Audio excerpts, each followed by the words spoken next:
Сударот во владината коалиција околу распределбата на функциите повторно ескалира.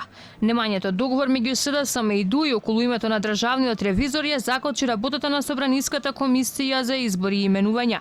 2 години, една од најзначајните институции која треба да го испитува неправилното работење на државните органи, државниот ревизор виси празна.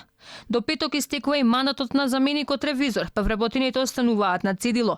Ова сепак е старата рана за двоецот Заев Ахмети. Алфа од своји извори и во предизборието на претседателските избори објавуваше дека додека трае тактизирањето околу консензуалниот кандидат, Заев треба да обезбеди клучни позиции за албанци, блиски луѓе на Ахмети, а во позициите околу кои се кршеа копјата беше токму државниот ревизор.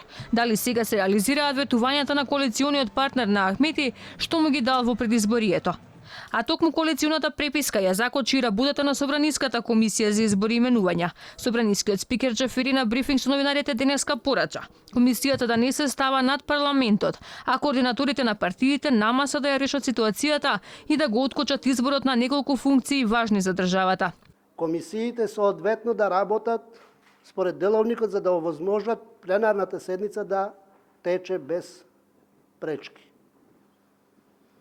Факт е дека во досегашниот период стојат нерешени прашања по однос на битни прашања за функционалноста на битни институции во државата. Претениците на мнозинството откривајќи се позади барањето на независната група на 8 претеници за нивно вклучување во комисиите, минатата недела побараа откажување на расправата за избор на државен ревизор, додека не се најде решение. За сега нема закажано нова седница. Последното поле за конфронтација на релација Заев Ахмети беа вработувањата во новата агенција за национална безбедност, а сериозно си ги одмеруваа силите и околу Венецијанската комисија за законот за двојазичност, скандалот со исплатата на пензиите во ПИОМ, каде беа прозвани функционерите на ДУИ.